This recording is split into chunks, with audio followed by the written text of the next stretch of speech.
नमस्कार मित्रगणों, लगातार राजनीतिक घटनाक्रम से अलग अगर सहारा के निवेशकों की बात की जाए तो सहारा के 12 करोड़ से अधिक निवेशक और 15 लाख के करीब कर्मचारी दर दर की ठोकरें खा रहे हैं। सहारा के न निवेशकों को पैसा मिल पा रहा है, न होली आने वाली है। कर्मचारियों की तनख्वाहें यानी पैसा और बेरोजगारी की मार वो अलग है। लेकिन राजनीति में दिल्ली के सीएम अरविंद केजरीवाल की एक्साइज ड्यूटी मामले में गिरफ्तारी होती है, उसके बाद उस मामले में तत्काल कोर्ट में सुनवाई होने वाली है। लेकिन सहारा के मामले में करीब एक दशक यानी 10 साल के करीब बीतने वाले हैं। विभिन्न कोर्टों से अभी तक लोगों के यानी 12 करोड़ निवेशकों के हित में फैसला क्यों नहीं आया है? क्यों इस मामले में दूध का दूध पानी का पानी किया गया ताकि लोगों को पैसा मिल सके? लगातार चाहे केंद्र सरकार की बात हो या गृह मंत्री अमित शाह के सहारा सीआरसी रिफंड पोर्टल की, उससे भी भुगतान वाले झुंझुना के बाद मिला क्या है? केवल 19,999 वालों में से कुछ का आ रहा है, कुछ का नहीं आ रहा। ऊपर वाले तो केवल झुंझुना बजाएंगे। और ऐसे ही पॉलिटिकल बयानबाजी से अलग, सरकार के दावे चीजों से अलग, सहारा सेवी खाते में जो पीआईएल पे मामला आया उसमें से 5,000 करोड़ सीआरसीएस पोर्टल को दिया गया, उनमें से भी कितना आ रहा, क्यों नहीं आ पा रहा है? क्या डिफिशियंसी वाला खेल है? और नाटक नौटंकी के इतर आम आदमी परेशान है। लोकसभा चुनाव जारी है और चुनावी माहौल के बाद आखिर क्या लोगों को आशा की किरण जागेगी या इस चुनावी माहौल में भी लोगों का पैसा आ पाएगा? क्यों नहीं आ पा रहा? क्यों पोर्टल फेल हो रहा? क्या रीजन है? क्यों पीछे इतना दिन था? यानी कि होमवर्क सरकार ने किया कि किस तरीके से पैसा दिया जाना चाहिए, केवल आनंद फानन में चीजें लाने के। पिछली बार भी 2019 चुनाव से पहले पीएसएल सेबी वाला मामला आया था और इस बार सहारा सीआरसी रिफंड पोर्टल आया। लेकिन आम निवेशकों के हितों में फैसला और इनको किस तरीके से पैसा मिलेगा, किस प्लेटफॉर्म से मिलेगा, क्यों नहीं मिल पा रहा है? सरकार को चाहिए कि लगातार आप हमारे हितों को देखते हुए इस मामले में तुरंत पैसा दिलाए, क्योंकि इससे लोगों की समस्या आ रही है।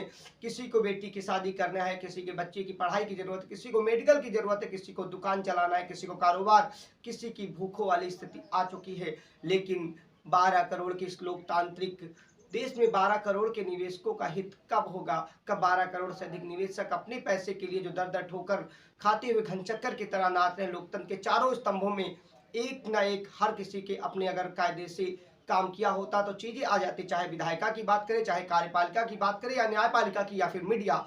आज केजरीवाल का मामला हो, इलेक्ट्रॉनिक मीडिया, तमाम मामले हो, मीडिया पर लगातार डिस्कस चर्चाएं होती है। लेकिन ये 12 करोड़ निवेशकों को मीडिया से अलग क्यों कर दिया जाता? क्यों इनके मामलों पर चर्चा नहीं हो सकती? क्यों इन पर लगातार करके सरकार पर या संस्थानों पर दबाव करके मामले में दूध का दूध पानी का पानी? अगर किसी संस्थान में कुछ भी नियमों को तार तार किया तो उस समय जो नियम बनाने वाली संस्थानें और कंपनियां थी वो क्या कर रही थी? जो नियम बनाने वाली संवैधानिक संस्थानें और नियमों को देखने जांचने वाली चीजें, पुलिस से लेकर चाहे आर्थिक अपराध शाखा की ही बात क्यों न करने, पूरे मामले में कंज्यूमर से हो रहे अन्याय का जिम्मेदार कौन है? समय से न्याय न मिलना क्या अन्याय नहीं होता है? या फिर कब मिलेगा सहारा के निवेशकों को? अगर आपके दरबार पर कोई चुनाव के लिए मत मांगने आए, अगर वो सत्ता में था उससे पूछिए आपने हमारे लिए क्या किया, क्यों पैसा नहीं? अगर विपक्ष में था तो उससे पूछिएगा आवाज क्यों नहीं उठाई?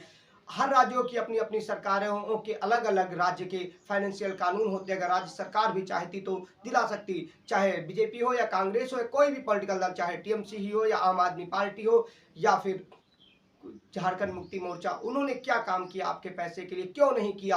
आखिर सत्ता से लेकर विपक्ष तक केवल झोल झोल झमाडा नचाने वालों पर आखिर आपको बताना है और फिर पूछना है, अगर अब भी आप सत्ता में आएंगे तो कब होगा और कब कड़े आश्वासनों पर, चीजों पर, लोकसभा से लेकर राज्यसभा तक हर मामले में चीजें उठी लेकिन आज तक न्याय क्यों नहीं हो पाया?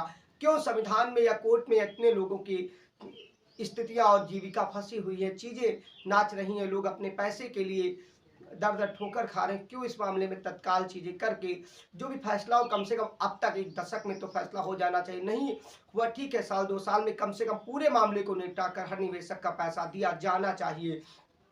क्योंकि बताया जाता है, सहारा संस्थान भी बताता है कि देनदारी से 4 गुना संपत्ति है। तो श्रीमान जी, किसी संस्थान या चीजों को आप उठा के उनकी जितनी संपत्तियां देनदारी की है उतनी अटैच करिए और बेचकर लोगों का भुगतान कराइए, मामला साफ हो जाएगा, चीजें आदमी को पैसा मिल जाएगा और क्या होगा। लेकिन किस राजनीतिक महत्व का अच्छा के लिए, किस प्रॉफिट के लिए, आखिर किस वजह से लोगों को पैसा नहीं मिल पा रहा है? आप कमेंट करें, आपको जो भी चीजें हैं। यहाँ पर कोई आदमी ऐसा नहीं है जिसकी स्थिति ना हो और सभी एक दूसरे से घुले मिले हुए हैं। सभी एक दूसरे के मामले में तर से ऊपर से लेकर नीचे तक सभी का माहौल एक जैसा नजर आता है। कोई कुछ कम कोई ज्यादा, यानी एक देहात में कहावत है, कुछ गुड़ ढीला तो कुछ बनिया। यहाँ पर तो दोनों पक्ष विपक्ष, सरकार, कोर्ट, इतना मामला, अरे इतने दिन में तो चीजों को जांच हो जाती सरकारी संस्थानों में। एक लोकतांत्रिक देश में आम आदमी अपने ही पैसे के लिए दर दर की ठोकर खाता है। इससे ज्यादा शर्मसार करने वाली और कौन सी चीज होगी कि इतने दिनों में लोकतंत्र के चारों स्तंभों से भी न्याय की आशा, और इतने जहां देश की एक अधिकांश आबादी, अगर इससे एक घर से 5 ही लोग जोड़ लिए जाएं तो भी ये आधी देश की आबादी के बराबर लोगों को प्रभावित करने वाली होगी। अन्य चिटफंडों की बात की जाए तो बहुत बड़ी आबादी प्रभावित है। आखिर क्या इन लोगों को समय से न्याय मिलने का अधिकार नहीं है, या क्या इन लोगों के पैसे को मिलने का अधिकार नहीं है?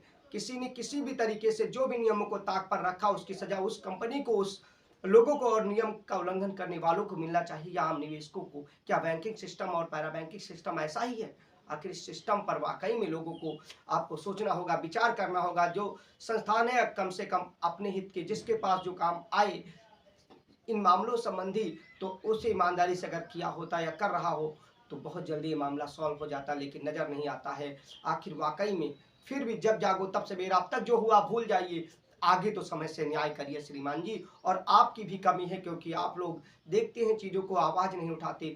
अगर लोकतंत्र में आवाज उठाएंगे तभी चीजें आगे जाएंगे, क्योंकि एमएसपी से लेकर तमाम कानून और तमाम चीजों के हल तभी निकले हैं जब लोग संगठित हुए हैं, जब लोगों ने आवाज उठाई है, जब आवाज के चूलों से चारों स्तंभ यानी कि हर जगह तक चीजें हिल गई हैं, तभी लोकतांत्रिक चीजों में। बाकी आप लोग समझदार हैं, चीजों को अच्छा लगे शेयर करिए। उठिए जागिए, संगठित होइए, एक ना एक दिन इस तंत्र से भी आपको सफलता मिलेगी और पैसा भी मिलेगा जल्द से जल्द। जय हिंद।